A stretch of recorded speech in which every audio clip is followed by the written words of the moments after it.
What's up, ma'ams? Welcome back to my channel, Chris here. And for today's video, meron tayo ditong kinamatisang manok. So, ayun, parang ginisa lang siya sa maraming kamatis na pula. As in, yung kulay red na talaga. Ayan.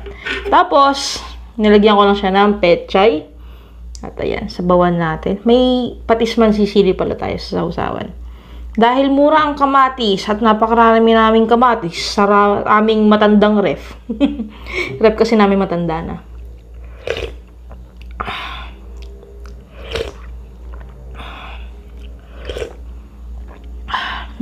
Sarap. Yan. Napaluto tuloy tayo.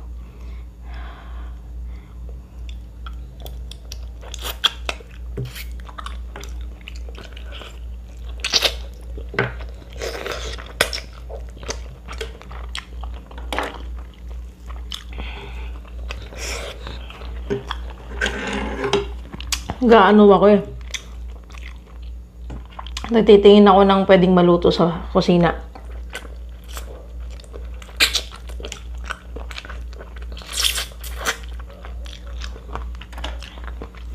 Tapos, ito nga dahil kamatis.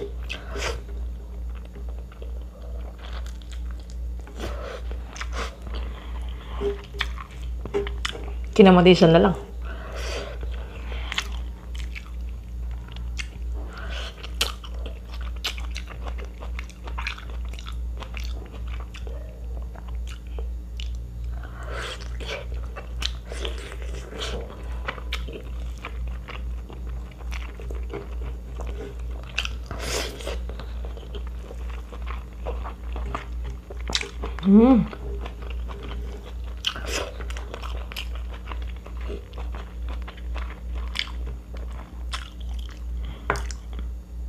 Repolyo, masarap din sa kinamatisan.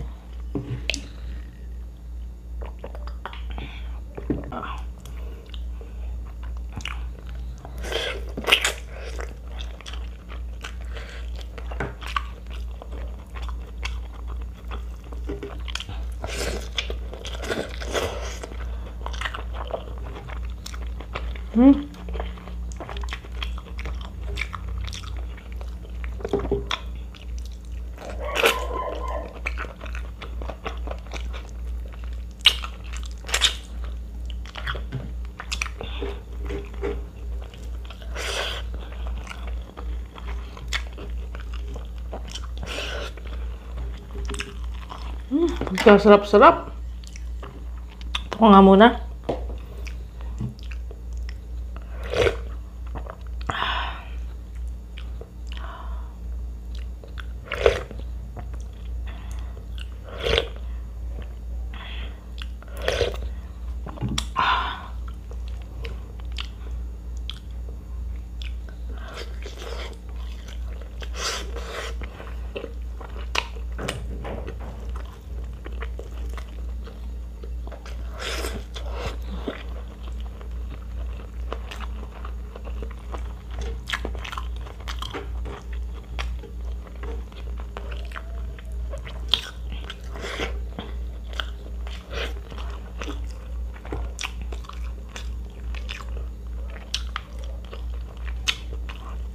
Sarap.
Kainin natin yung breast part ulit. Hindi ko naman nilahat yung breast part na ilagay dito. Nag-iwan akong konti doon.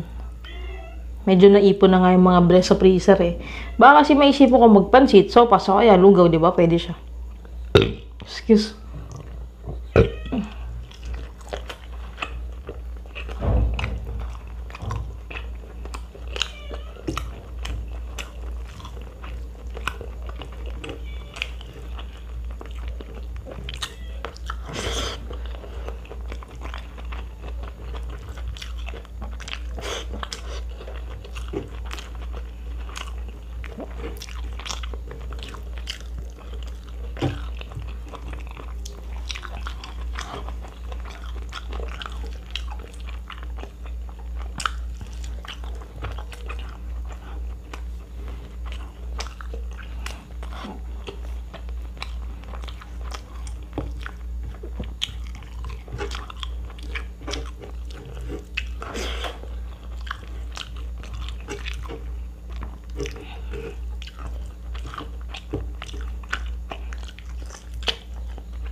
Buto-buto.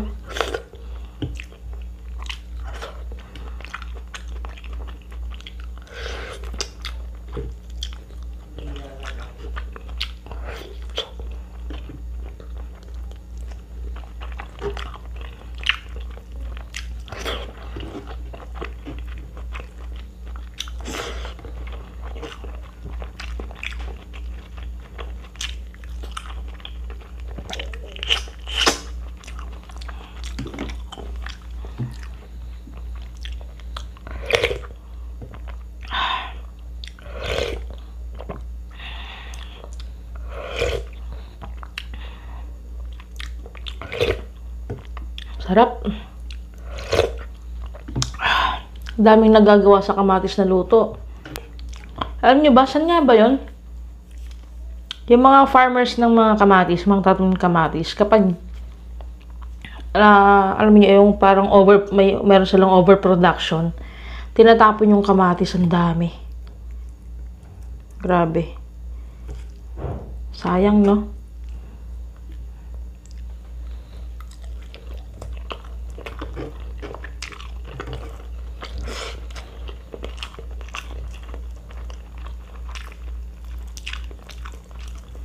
Pero yung iba, ginagawa siyang parang pinipreserve.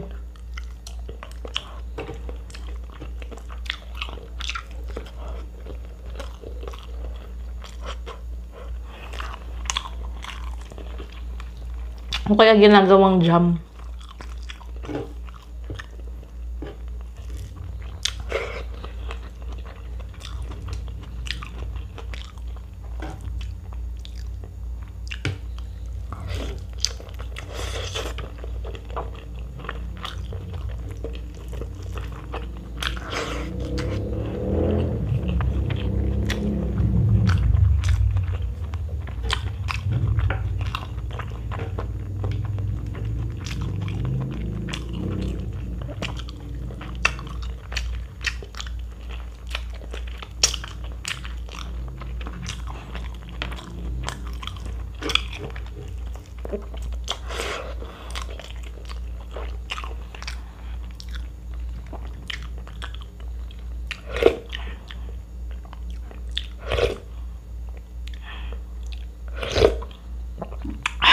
Wow!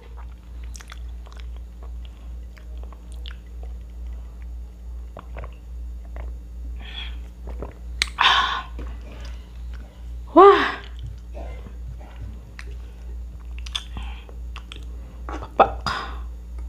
Ay, leeg pala to. Nay natin, take. Buong manok kasi to, kaya iba-ibang part yung nakikita nyo.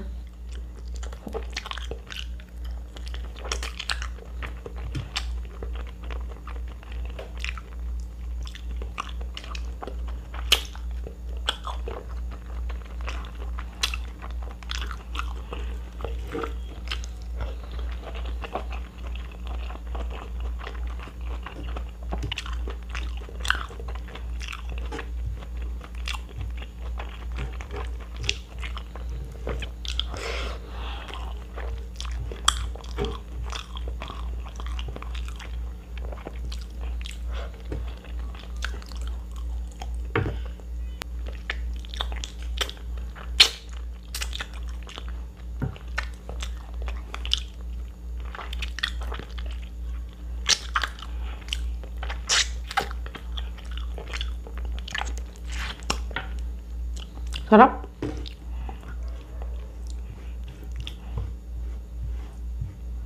Repolyo masarap dito.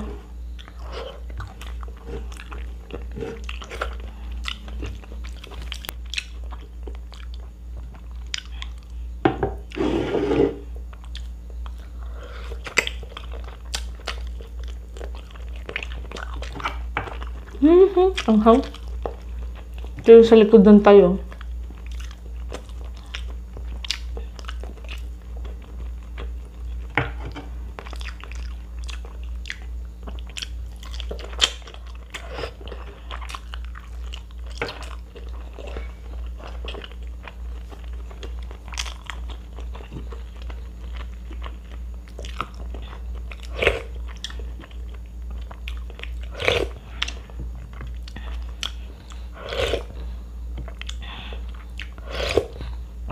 Alam nyo, nakaka-UTI ang mga sausawan. Diyan ako nadali dati yung pinakamatinding UTI ko.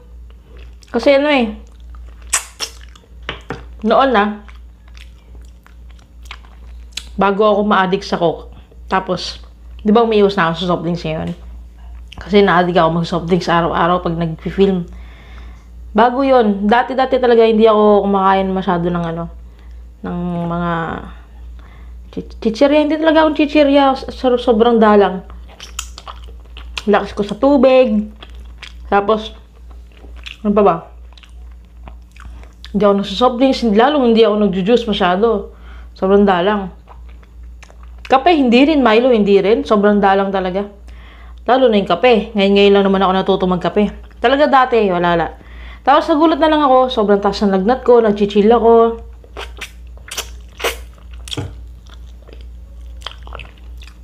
Tapos yung sakit ng balakang ko, hanggang dito na sa likod. Akala mo tuloy yung baga yung may tama mo. Sobrang sakit. Tapos nung nagpa-check up ako, ang taas ng UTI ko.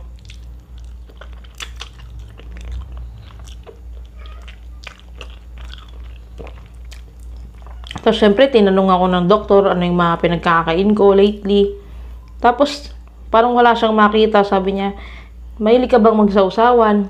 Sabi ko, opo. Suka, patis, toyo. Lalo na yung toyo. Ayun. Doon daw ako nadali. Bagoong, alam niyo yun.